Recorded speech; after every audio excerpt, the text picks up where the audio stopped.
रामायण।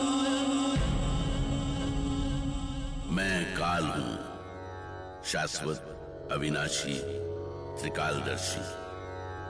रावण के अत्याचार से तीनों लोकों में त्राही त्राही मच जाती है।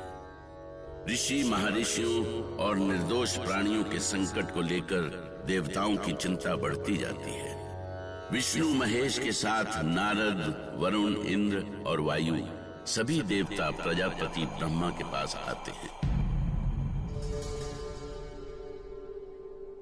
रक्षा करे चतुरानन, रक्षा करे परमपिता।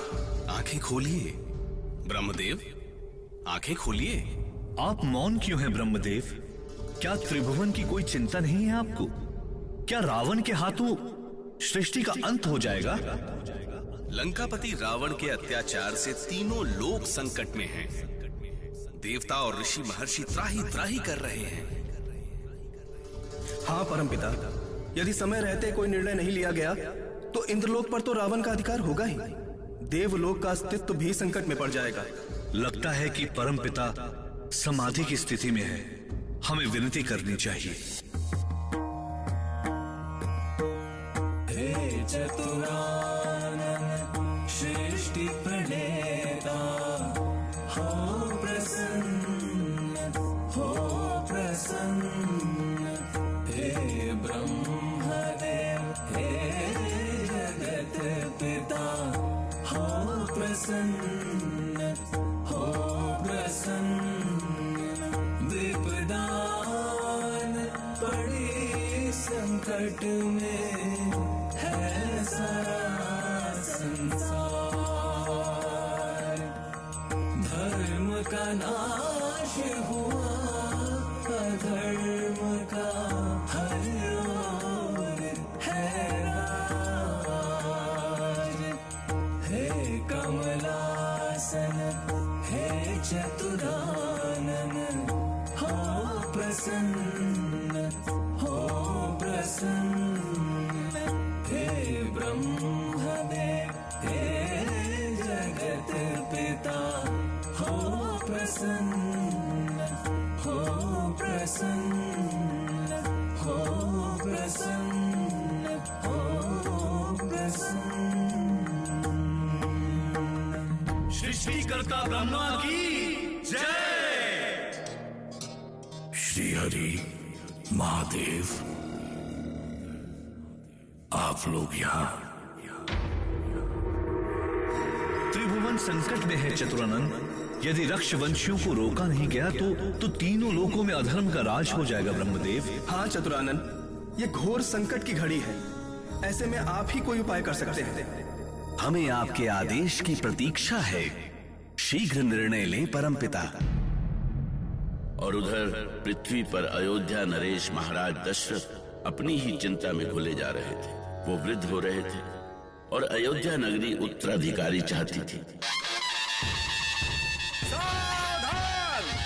परम प्रतापी, सूर्यवंशी, रघुकुल नायक, राजाधिराज महाराज दशरथ दरबार में पधार रहे हैं।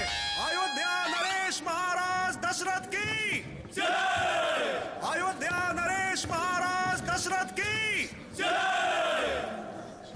शांत शांत, आप सभी लोग शांत हो जाएं। हमने ये सभा अयोध्या वासियों की कुशलता जानने के लिए बुलाई थी, किंतु किन्हीं कारणों से हम आज की ये सभा नहीं कर पाएंगे। हमें क्षमा करें। महामंत्री सुमंत, ये क्या हो गया महाराज को? ऐसे सभा से उठकर क्यों चले गए? मुझे भी आश्चर्य हो रहा है।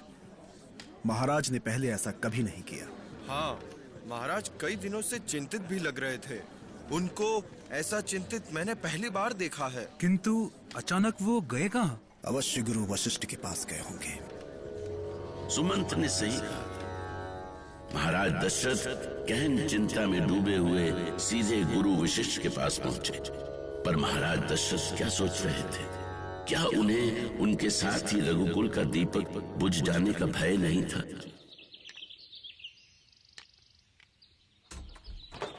गुरुदेव वशिष्ठ को दशरथ का प्रणाम स्वीकार हो।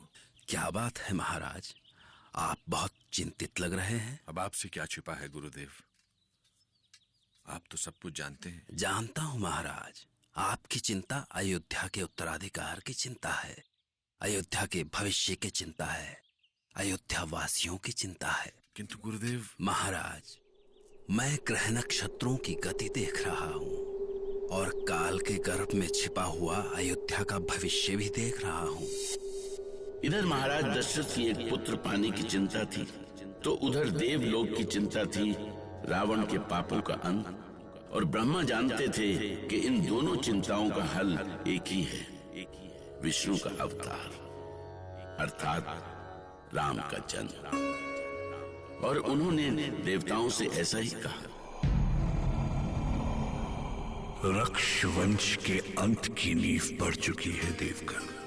राक्षसपति रावण के अपने ही पाप उसके वंश का अंत का कारण बन रहे हैं। ऐसे समय में आप सभी महर्षि कुशध्वज की पुत्री वेदवती और सूर्यवंशी अयोध्यापति अनरण्य के शापों के सफल होने में सहायक बने। किंतु ये कैसे संभव होगा परमपिता? विधान के अनुसार आपको वेदवती और अनरण्य के शापों की रक्षा करनी होगी। अर्थात श्री हरि विष्णु को अवतार लेना होगा। हाँ महादेव, संसार पर जब जब संकट आया है, श्री हरि ने ही इसका समाधान किया है। आज भी श्री हरि ही हमारे सहायक होंगे। हमारे विधान के अनुसार श्री हरि को मनुष्य रूप में धरती पर जन्म लेना होगा। श्री हरि, अब आप क्या सोचने लगे?